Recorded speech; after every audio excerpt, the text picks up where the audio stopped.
The morning sun peeked through the blinds of Riverside Middle School's indoor pool area. 12-year-old Amara stood at the edge, her toes curled over the tile, staring at the water that seemed to mock her. The chlorine smell made her nose wrinkle as she watched her classmates splash and dive with ease. For them, swimming was just another fun activity. For Amara, it was a mountain she couldn't climb. "You don't have to go in today if you're not ready," said Ms. Reynolds, the PE teacher, with kind eyes and a patient smile. She had been working with Amara during lunch breaks for 2 weeks now, ever since the swimming unit began. Amara shook her head. "I want to try again." Her voice was quiet but determined. Growing up in an apartment complex without a pool, Amara never had the chance to learn swimming like many of her classmates. Her mom worked 2 jobs and barely had time to take her to the public pool across town. When the school announced mandatory swim lessons, Amara's stomach had twisted into knots. The other kids had already divided into groups, practicing strokes and playing water games. Laughter echoed across the high ceiling as Amara stood alone, her dark skin contrasting sharply with the bright blue school-issued swimsuit that was slightly too big for her slender frame. "Remember what we practiced yesterday?" Ms. Reynolds asked, standing beside her. "Just floating, nothing else today." Amara nodded, her heart hammering against her ribs. Yesterday she had managed to put her face in the water for 5 whole seconds, before panic took over. It was progress, small but real. From the deep end she noticed Lisa and her friends watching. Lisa, with her sleek blonde ponytail and designer swimsuit, was the fastest swimmer in their grade. She whispered something to Brittany beside her, and they both giggled. Amara tried to ignore them, focusing instead on the task ahead. "One step at a time," Ms. Reynolds encouraged, stepping into the shallow end. The water reached just above her knees. She extended her hand to Amara. "We'll go together." Taking a deep breath, Amara placed her foot on the first step. The cool water sent shivers up her leg, but she continued. One step, another. By the 3rd step, the water touched her knees, and her breath quickened. "You're doing great," Ms. Reynolds said. "Just like yesterday. Remember to breathe." A splash from nearby made Amara jump. 2 boys were racing each other in the next lane, their powerful kicks sending waves across the pool. One wave hit Amara's stomach and she gasped, gripping Ms. Reynolds' hand tighter. "Hey, Kevin, Tyler, take it easy over there," the teacher called out. The boys slowed down, muttering apologies before continuing their race at a gentler pace. Amara took another step down. Now the water reached her waist and the familiar feeling of panic began to rise in her chest. But she thought of her mother's words that morning. "You're stronger than you think, baby girl. Just take your time. I'm going to hold you now. Just like before," Ms. Reynolds said. "Lean back and I'll support you. Remember, your body naturally wants to float." Nodding, Amara slowly leaned backward as the teacher's arms supported her shoulders and back. She stiffened at first, fighting the water's touch on her ears. "Relax your muscles," Ms. Reynolds instructed softly. "Trust the water.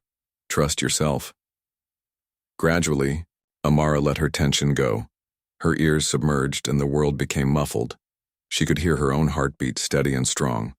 Her legs rose naturally to the surface as her body found its balance. "That's it." The teacher's voice sounded distant but clear. "You're floating."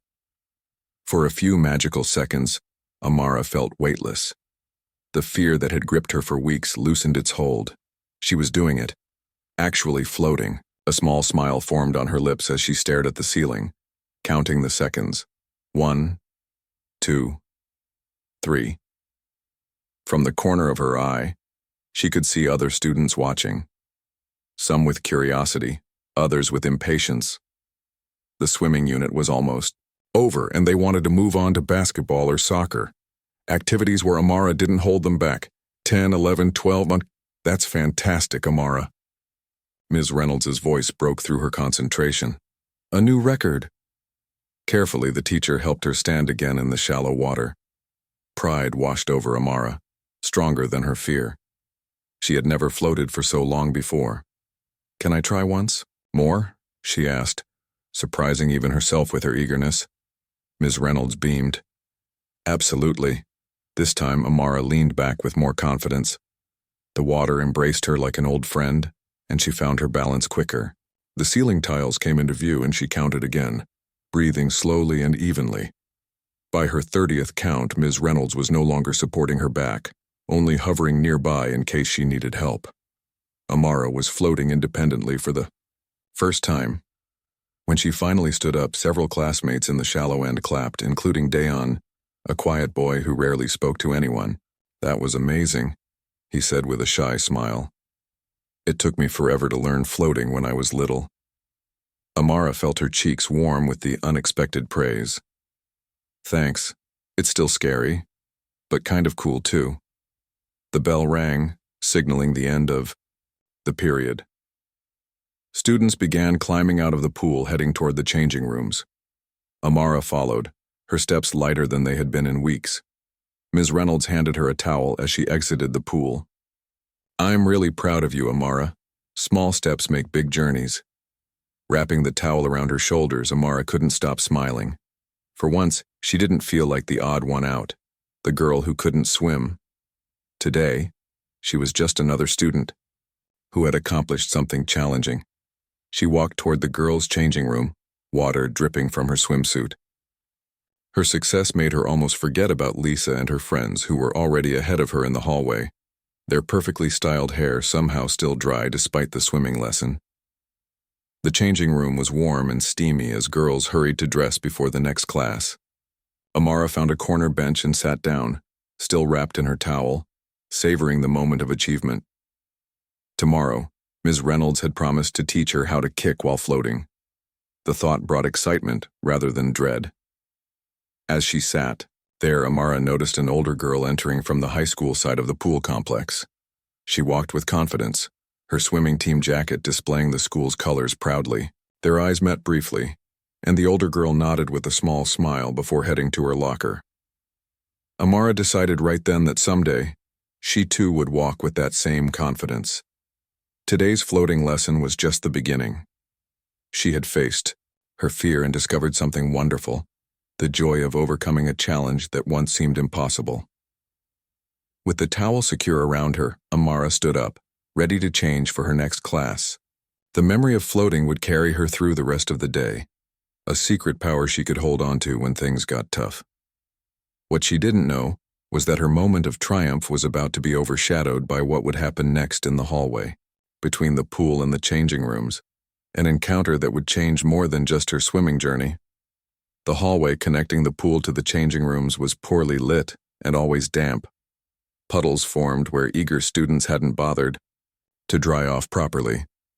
Amara walked carefully, her wet feet making soft, slapping sounds against the tile floor. The towel wrapped around her shoulders was the school's standard issue, thin, scratchy, and barely large enough to cover her swimsuit. She was still riding the high of her floating success. For the first time since the swimming unit began, she felt like she belonged in that pool. Maybe not as skilled as the others yet, but no longer an outsider. Progress, her mother would say, happens one brave step at a time. The changing room door was just ahead when Amara heard giggling behind her. She didn't need to turn around to know who it was.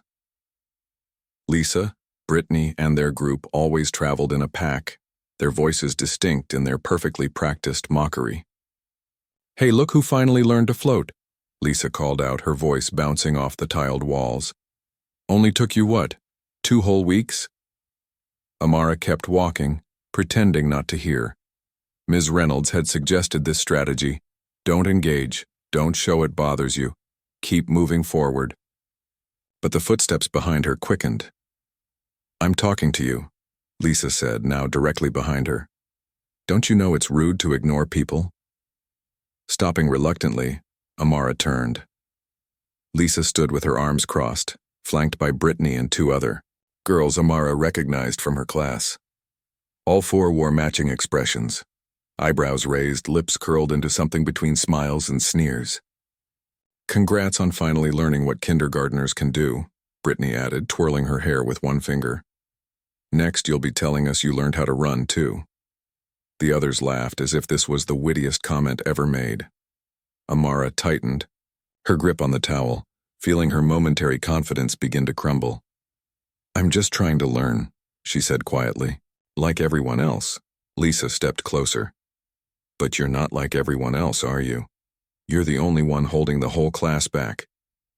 Amara felt her throat tighten.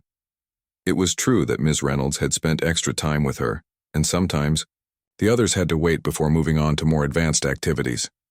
Ms. Reynolds says we all learn at different paces, Amara replied, remembering the teacher's kind words. Ms. Reynolds is paid to be nice to everyone, Lisa countered. But we all know you should have learned this stuff years ago. What Lisa didn't understand, or maybe didn't care about, was that not everyone grew up with backyard pools or summer swim lessons. Amara's mother worked long hours to pay the bills, and swimming lessons were a luxury they couldn't afford. But explaining this felt like making excuses, and Amara was tired of feeling like she needed to justify her existence to girls like Lisa. I need to change for next period, Amara said, turning back toward the changing room door. That's when it happened. So quickly she barely registered the movement. Lisa's hand shot out, grabbed the edge of Amara's towel, and yanked hard. The thin fabric slipped from Amara's grasp and fell to the wet floor, leaving her exposed in the too large school swimsuit that sagged awkwardly at her chest and bunched around her thighs. The laughter was immediate and cruel, echoing in the narrow hallway. Amara froze, her arms instinctively crossing over her body, but it was too late. The damage was done. Wow, they really couldn't even find you a suit that fits. Brittany snickered. You look like you're wearing a garbage bag. Amara stood paralyzed, her mind racing but her body unable to move. The fluorescent light suddenly seemed too bright, the laughter too loud. Where was Ms. Reynolds? Where was anyone who might help? Pick up your towel, Lisa said with mock sweetness. It's getting all wet on the floor. As Amara finally broke through her shock and bent to grab the towel, she heard a sharp intake of breath from further down the hallway. Looking up, she saw the older girl from the swimming team standing there, watching the scene unfold with narrowed eyes. For a moment, their gazes locked, and Amara saw something flicker across the older girl's face. Recognition, perhaps, or understanding. But the moment passed quickly as Lisa kicked the towel away just as Amara's fingers were about to grasp it, sending it sliding across the wet floor. Oops, Lisa said with exaggerated innocence. My bad. The older girl stepped forward. That's enough. Her voice wasn't particularly loud, but it carried authority that made even Lisa pause. The older student walked over, picked up the soaked towel, and handed it to Amara. You okay? She asked quietly. Amara nodded, though she was far from okay. Humiliation burned her cheeks as she wrapped the now wet towel around herself. The older girl turned to Lisa's group. Don't you have somewhere to be? Lisa rolled her eyes. We were just having fun, no need to be so serious.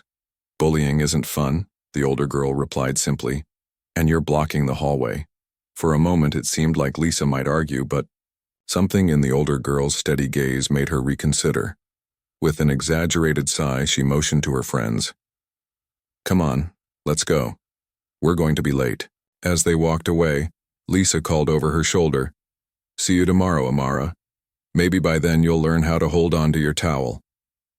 More giggles followed as they disappeared into the changing room, leaving Amara standing with the older girl in the emptying hallway. I'm Tanisha, the older student said. I swim for the high school team. Amara, she replied, her voice barely above a whisper. Thanks for, Tanisha nodded. Some people think making others feel small makes them bigger. It doesn't. She glanced toward the changing room door. Don't let them get to you. Learning to swim takes courage. More courage than they've got, picking on someone who's trying their best. The bell rang, signaling that they had just 5 minutes to change. Before the next class, Amara's momentary triumph in the pool now felt distant and insignificant compared to the humiliation that had followed. I should go change, Amara mumbled, clutching the damp towel tighter. Me too, Tanisha agreed. But she didn't move immediately. Instead, she seemed to be considering something. Those girls, have they done this before? Amara shrugged. Not exactly like this, but they always find something. Tanisha's expression hardened slightly. I see. She pushed open the changing room door, holding it for Amara. "After you." Inside, the changing room was nearly empty. Lisa and her friends had already dressed and left, probably to avoid any further confrontation with Tanisha. Amara was grateful for the reprieve.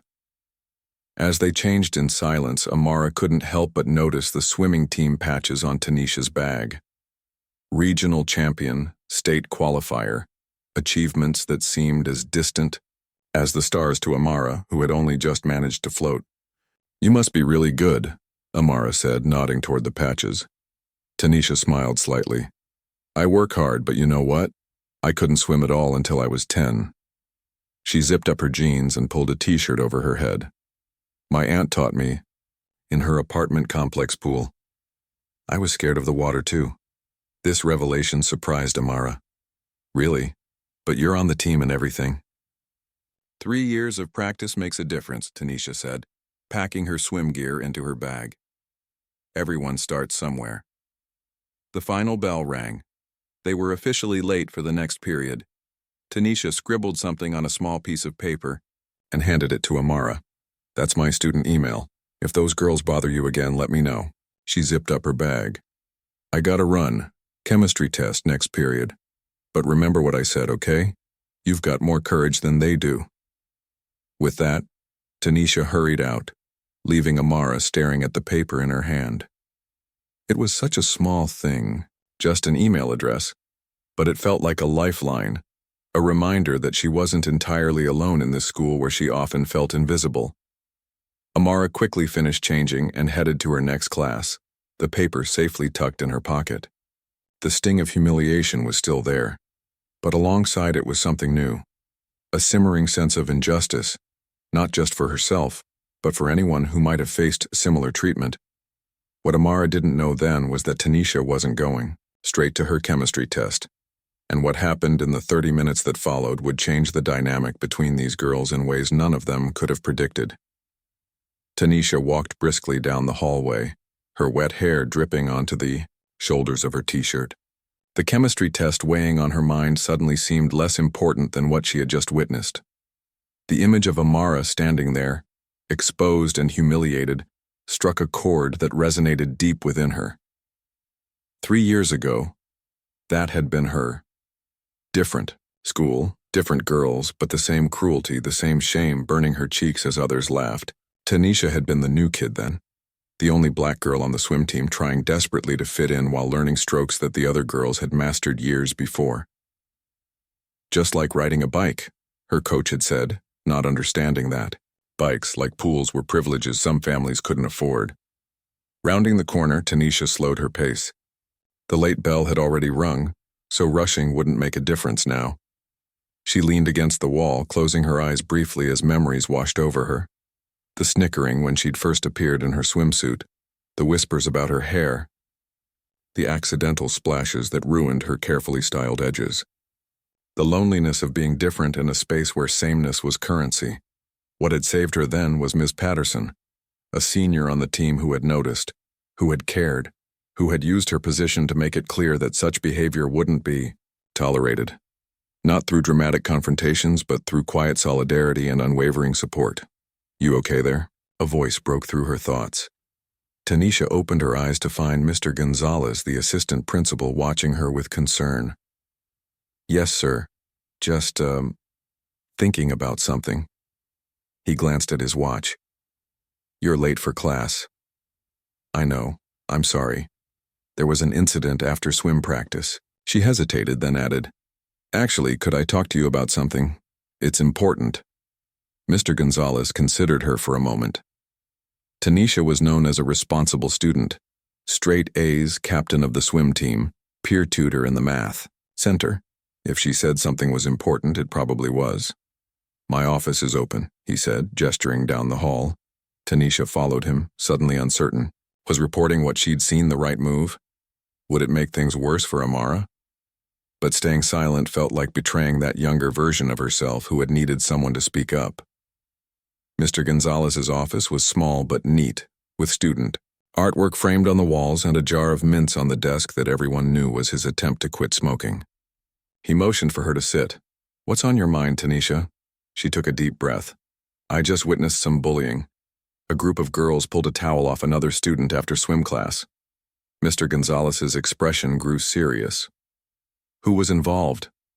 A seventh grader named Amara was the target. Lisa and her friends were the ones who did it. Recognition flickered across the assistant principal's face at Lisa's name. Not her first visit to his office, Tanisha guessed. Did you see this personally? He asked. Yes. I stepped in and they stopped, but... She paused.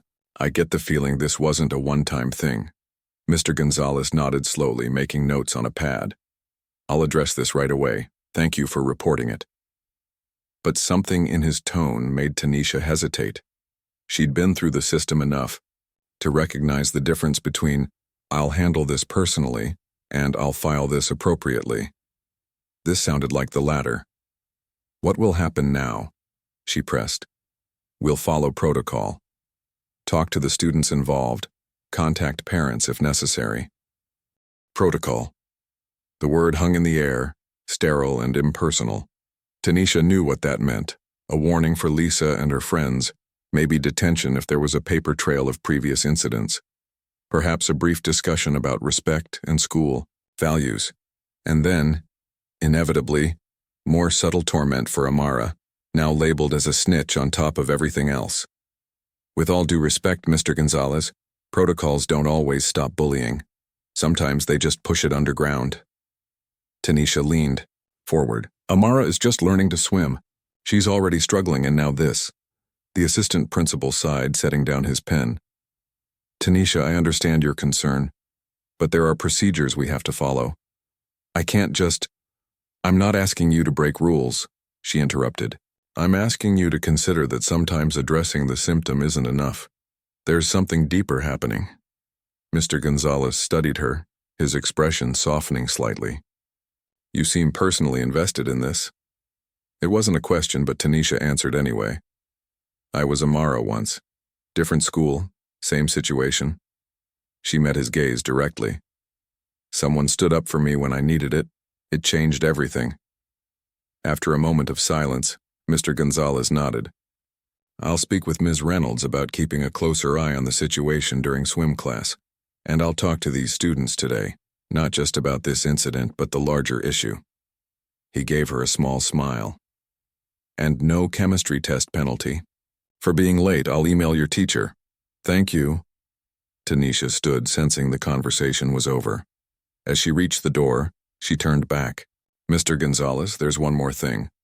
Yes? Can you not mention that I reported this, at least not yet? He looked puzzled. May I ask why? Tanisha chose her words carefully. Because I think there might be a better way to address this than just through official channels. Sometimes student-to-student conversation can be more effective. Mr. Gonzalez studied her thoughtfully. I can't encourage vigilante justice, Tanisha. She shook her head quickly. That's not what I mean. I'm thinking more like peer mediation. Just give me a chance to handle this my way first. After a long moment, he nodded slowly. I trust your judgment, but I'll still be speaking with the girls about the incident without mentioning who reported it. Fair enough. Thank you. Stepping into the empty hallway, Tanisha checked her watch. The chemistry test was already 20 minutes underway. Even if she hurried, she'd have barely enough time to finish. But sometimes, priorities shifted in unexpected ways. Today, chemistry could wait. Instead, she headed toward the cafeteria. It was empty now, being mid-period, but the lunch staff was already preparing for the first wave of students. The smell of questionable pizza and canned fruit filled the air. Tanisha found a quiet corner table and pulled out her notebook, not for chemistry formulas, but for something altogether different. She began to write, crossing out words, rethinking, phrases, planning with the same precision she applied to perfecting her butterfly stroke. By the time the bell rang, signaling the end of the period, Tanisha had filled 3 pages with notes.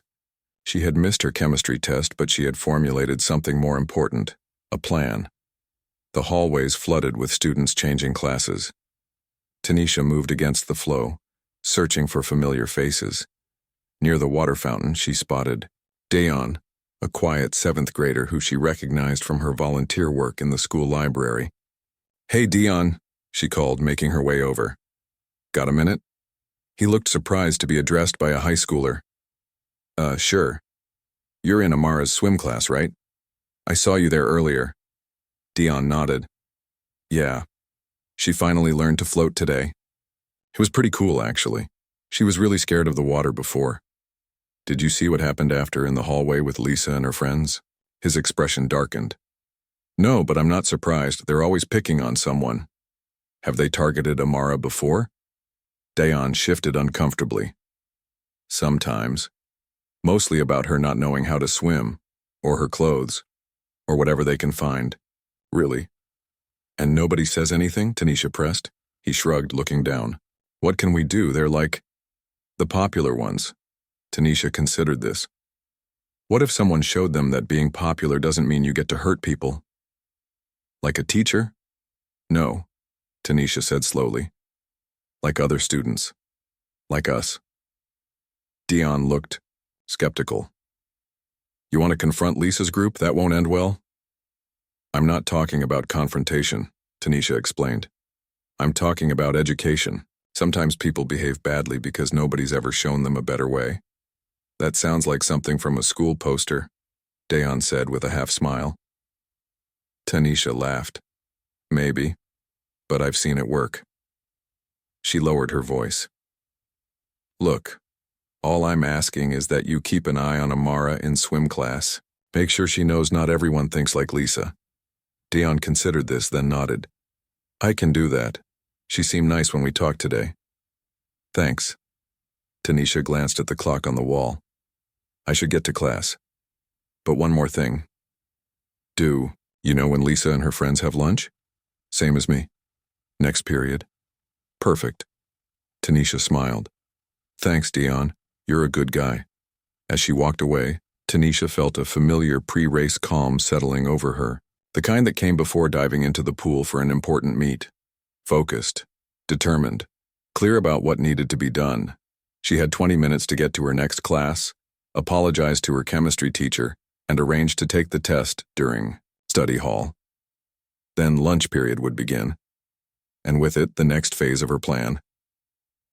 What Tanisha didn't fully realize yet was how her actions over the next 30 minutes would ripple through the school, affecting not just Amara and Lisa, but reshaping the culture of Riverside Middle School in ways both subtle and profound. Sometimes the most powerful changes start with the smallest acts of courage, a lesson she had learned in water and was about to teach on land. The cafeteria buzzed with the controlled chaos that defined middle school lunch period. Plastic trays, clattered milk cartons opened with tiny pops, and hundreds of conversations created a wall of sound that teachers monitored with weary vigilance. At exactly 30 minutes after the pool incident, Tanisha walked through the double doors, scanning the room with purpose. She spotted Lisa's table easily, center of the room, surrounded by an invisible force field that kept less popular students at a distance. Lisa sat in the middle, holding court, her blonde ponytail bouncing as she laughed at something Brittany said. Their trays were barely touched, lunch secondary to the social performance that defined their days. Across the room, at a corner table, sat Amara, alone with her packed lunch, a book propped open against her water bottle. To most observers, she might have looked content in her solitude, but Tanisha recognized the defensive posture, the way Amara's eyes occasionally flicked up to scan the room before returning to her book. Hypervigilance disguised as studiousness. Tanisha had changed out of her swim team shirt into her regular clothes, jeans and a simple blue top. She'd also put on the pair of earrings her grandmother had given her for her 15th birthday, small silver hoops that made her feel connected to her family's strength, a reminder of who she was and where she came from.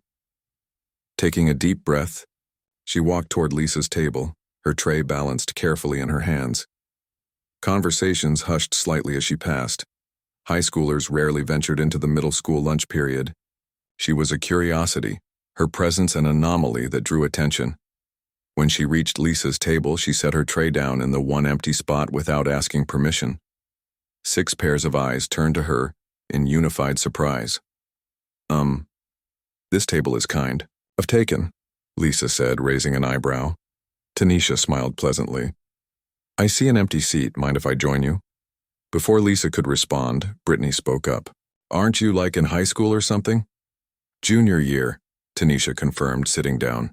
Swim team captain. This revelation changed the dynamic instantly.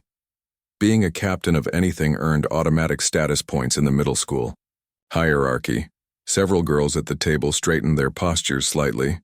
Cool, one girl said, then quickly looked to Lisa for approval of this assessment. Lisa, however, wasn't so easily impressed. Her eyes narrowed slightly. So why are you sitting with 7th graders? Don't you have your own friends? Tanisha took a bite of her sandwich, chewing thoughtfully before answering. I do, but today I wanted to talk to you specifically. Me? Lisa looked genuinely surprised, a flash of pleasure crossing her face before suspicion returned. Why? Because of what happened in the pool hallway earlier. The table fell silent. A few girls shifted uncomfortably in their seats, eyes darting between Tanisha and Lisa. The confrontation they'd expected, but dreaded, had arrived. Lisa's face hardened. I don't know what you're talking about. I think you do, Tanisha said calmly. She looked around the table. All of you do, and that's why I'm here. Brittany jumped in defensively. If this is about Amara, we were just joking around. She's so sensitive about everything. Was it funny when her towel fell off? Tanisha asked, her voice level, but her eyes intense. Did everyone laugh? The silence that followed was heavy with discomfort. One girl stared intently at her lunch tray. Another bit her lip. Look, Lisa finally said, leaning forward. I don't know what your deal is, but whatever happened was no big deal. Amara needs to toughen up if she wants to fit in here. Tanisha nodded slowly as if considering this perspective. Interesting theory. So in your view, to earn belonging, someone has to endure humiliation? Lisa rolled her eyes. It's middle school. Everyone gets teased. There's a difference between teasing and what I saw today, Tanisha countered. And I think you know that difference. The cafeteria continued its noisy business around them, oblivious to the tension at this particular table. From across the room, Tanisha noticed Amara glancing, their way, confusion evident in her expression. Why do you even care? Lisa demanded. You don't know Amara, you don't know us. It was the opening Tanisha had been waiting for. She set down her sandwich and looked directly at Lisa. 3 years ago, I was Amara. The simple statement hung in the air between them. Lisa's expression wavered slightly. What do you mean? One of the other girls asked. I mean, I was the girl who didn't know how to swim, who didn't have the right clothes or the right background or whatever arbitrary standards had been set. Tanisha kept her voice calm but firm. I was the target because I was different, because I was still learning, because I was an easy mark. She looked around the table, making brief eye contact with each girl. And I had my towel yanked off too, by girls who thought it was hilarious to see me exposed and embarrassed. The silence that followed was different from before, not uncomfortable, but contemplative.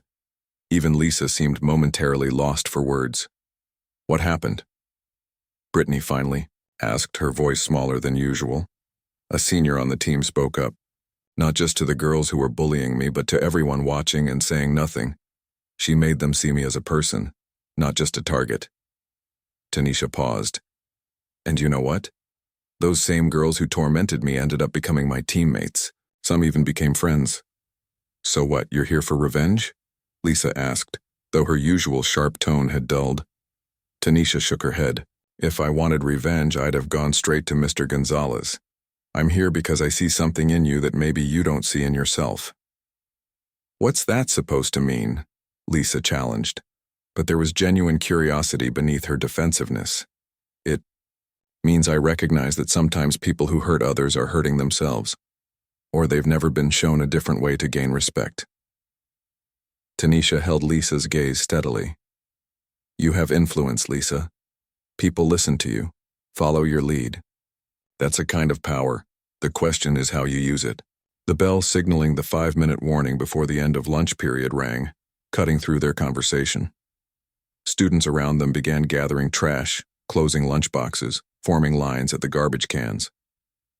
"I should go," Tanisha said, standing up. "But before I do, I want to invite all of you to watch swim practice after school today. See what's possible when people build each other up instead of tearing each other down." She picked up her tray, then paused, looking at Lisa. "One more time. And maybe think about how it would feel if someone did to your little sister what you did to Amara today." Lisa's eyes widened slightly. Tanisha had done her homework, remembering that Lisa had mentioned a younger sister during their brief encounter earlier. "How did you?" Lisa began. "I pay attention," Tanisha said simply. "That's all it takes. Sometimes, really seeing people." With that, she walked away, disposing of her lunch tray and heading toward the door. As she passed Amara's table, she nodded slightly, offering a small smile of encouragement. Outside the cafeteria, Tanisha leaned against the wall, exhaling slowly. The conversation had gone largely as she'd planned, but there was no way to predict what would happen next. She had planted seeds, but whether they would take root or wither was beyond her control. Her next class was starting in 2 minutes, but Tanisha remained where she was, watching students stream out of the cafeteria. When Lisa emerged with her friends, their usual chatter seemed subdued. They walked in their tight group toward their next class, but something about their energy had shifted. A barely perceptible change that might mean everything or nothing at all. Last to exit was Amara, her book tucked under one arm, eyes down as she navigated the crowded hallway. When she spotted Tanisha, she hesitated, then changed direction to approach her. "What were you talking to them about?" Amara asked without preamble, curiosity overcoming shyness. "Swimming. Respect. The usual high school wisdom," Tanisha replied, with a small smile. "Nothing for you to worry about." Amara didn't look convinced. "They were staring at me. People stare at lots of things. Doesn't mean anything." The late bell rang and Amara's eyes widened. "I have to go. I can't be late for Mrs. Wilson's class again." "Go," Tanisha encouraged. "And hey, same time at the pool tomorrow?" Amara nodded, though uncertainty clouded her expression. "If I have to, you don't have to," Tanisha corrected gently. "But I hope you choose to." As Amara hurried away, Tanisha checked her watch. She was now officially late for her second class of the day, a new personal record. But sometimes education happened outside classrooms, in cafeterias and hallways and pool areas, where life's real lessons unfolded. What Tanisha couldn't know as she finally headed to class was that her words at that lunch table had already begun ricocheting through the school's social ecosystem. By final period, the story of the high school swim captain confronting Lisa's group was circulating in whispered conversations and hastily typed text messages.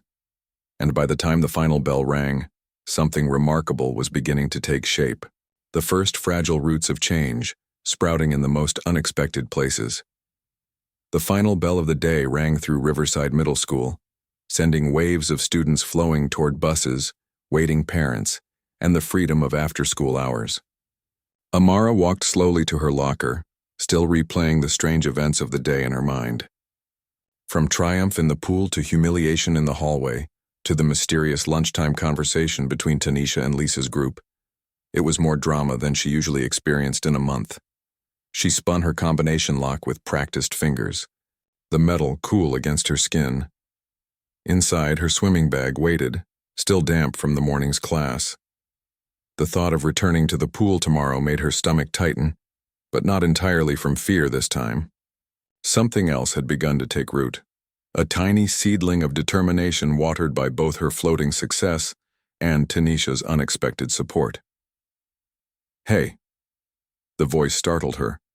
Amara turned to find Lisa standing there, alone, an unusual sight as she typically traveled with her entourage. Without her friends flanking her, she seemed smaller somehow, less intimidating. Amara's defenses immediately shot up. "What do you want?" Lisa shifted her weight from one foot to the other, her eyes darting around the crowded hallway.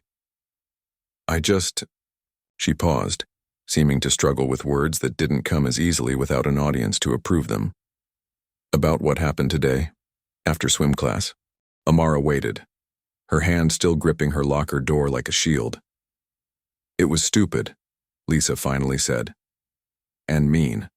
And I'm sorry. The apology hung between them, as unexpected as snow in summer. Amara studied Lisa's face, searching for signs of insincerity, for the hidden trap or trick that surely must accompany such an unlikely event. Your friend put you up to this? Amara asked, thinking of Tanisha's lunchtime intervention. Lisa shook her head. She's not my friend, but she said some things that made me think. She hesitated again.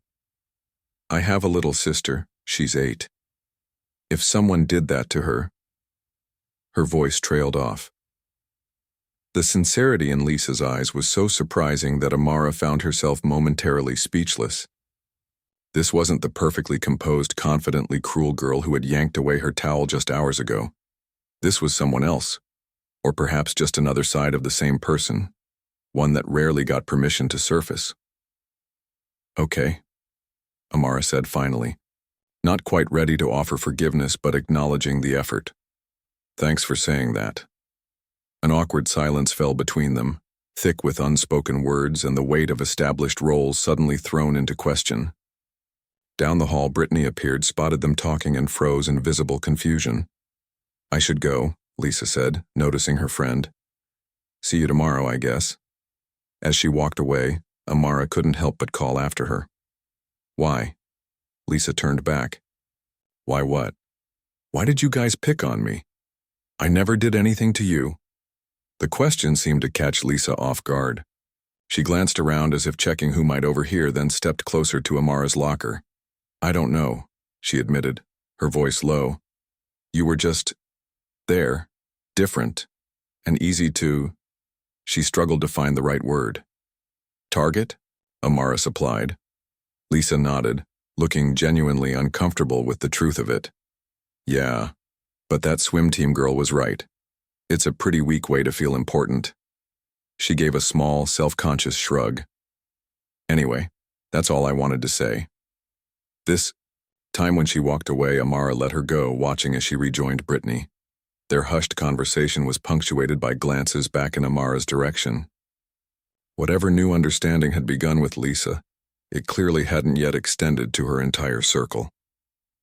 Closing her locker, Amara headed toward the front entrance where her mom would be waiting. The weight of the day's events pressed on her shoulders, too complex to easily sort through. The humiliation still stung, but it was now tangled with other feelings: pride in her swimming progress, gratitude toward Tanisha, and confusion about Lisa's unexpected apology. Outside, the afternoon sun cast long shadows across the pickup area. Amara scanned the line of cars for her mother's blue sedan, but instead spotted Tanisha sitting on a bench near the bus lane, apparently deep in conversation with Dion from her swim class. When Tanisha noticed her, she waved Amara over. There she is, Tanisha said as Amara approached. The swimming star herself. Dion grinned. I was just telling Tanisha how Ms. Reynolds said you might be ready to try kicking tomorrow. Maybe, Amara replied, still not entirely comfortable with being the topic of conversation. Tanisha patted the bench beside her. Join us for a minute? Amara hesitated, then sat down. My mom will be here soon. We'll make it quick, Tanisha promised. Dion was just telling me about the swim club that starts next month. The one after school? Amara asked. That's for people who already know how to swim. Dion shook his head. Not really. It's for anyone who wants to improve. I joined last year when I could barely do freestyle. And now he's pretty decent, Tanisha added with a teasing smile. For a middle schooler. Dion rolled his eyes good-naturedly. Hey, I'm getting there. Anyway, I was thinking you might want to join too, Amara. It's way more fun than regular swim class, and Ms. Reynolds is one of the coaches. The suggestion caught Amara by surprise. Me? But I just learned to float today. Everyone starts somewhere, Tanisha said, echoing her words from earlier. The point is to keep going. Something in the casual way they included her, as if her belonging was assumed rather than questioned, touched Amara deeply. It was so different from the calculated exclusion she'd grown accustomed to. "I don't know," she said. "My mom works late most days. I'm not sure she could pick me up after club." "There's a late bus," Dion offered. "That's how I get home." Tanisha added, "And I could help you with techniques sometimes. I volunteer with the middle school club when our team doesn't have meets." The opportunity unfolded before her like an unexpected gift. Amara felt a flutter of possibility, not just about swimming, but about finding her place, about belonging somewhere by choice rather than circumstance. "I'll ask my mom," she promised, just as a blue sedan pulled into the pickup lane. "That's her now." As she stood to leave, Tanisha touched her arm lightly. "One more thing. Lisa talked to you, didn't she?" Amara nodded, surprised. "How did you know?" "I didn't for sure. But I hoped." Tanisha smiled. "Whatever she said, remember that people can change, but it takes time. Trust needs to be earned back slowly." "She apologized," Amara said, still sounding slightly incredulous. "I didn't expect that." "People can surprise you," Tanisha replied. "Sometimes even themselves." With a final wave to both of them, Amara hurried to her mother's car, her mind swimming with new possibilities. As she climbed into the passenger seat, her mother looked at her curiously. "You look different today," she observed. "Something happened at school?" Amara buckled her seatbelt, considering how to possibly summarize such a day. "I floated in the pool," she began, "all by myself." Her mother's face lit up. "Baby, that's wonderful. I knew you could do it. And I might want to join the swim club next month." This news clearly surprised her mother, who knew how much Amara had dreaded the swimming unit. "Really? What changed?" Amara gazed out the window as they pulled away from the school. In the reflection of the glass, she could see her own face, the same yet somehow different from the girl who had entered the pool that morning. "I met someone who showed me what's possible," she said simply, "and I want to find out for myself." As they drove home, Amara thought about Tanisha's words. Everyone starts somewhere. Today had been her somewhere, not just in swimming, but in standing up for herself, in recognizing that humiliation didn't define her, in seeing how one person's courage could create ripples that changed everything. Tomorrow would bring its own challenges. Lisa's apology didn't erase the past or guarantee future kindness. The pool would still be deep, the water still intimidating. Learning to kick would mean risking failure again, perhaps publicly. But something fundamental had shifted in Amara's understanding of herself and her place in the world. What she couldn't know yet was how her own story would continue to unfold, how the seeds planted today would grow into unexpected strengths, how the circle of connection started by Tanisha would expand to include others seeking belonging, how her own progress would one day inspire someone else standing fearfully at the edge of their own pool. For now, it was enough to have floated, to have stood her ground, to have witnessed how quickly the social order could shift when someone brave enough decided to challenge it, and to recognize that sometimes the most powerful response to cruelty wasn't more cruelty, but rather a different kind of strength altogether, the kind that sees beyond the surface to the possibilities waiting beneath. As Riverside Middle. School disappeared from view behind them. Amara felt something new stirring within her chest. Not just hope, but determination. Tomorrow she would return to the pool, not because she had to, but because she chose to. And that single choice, she was beginning to understand, made all the difference.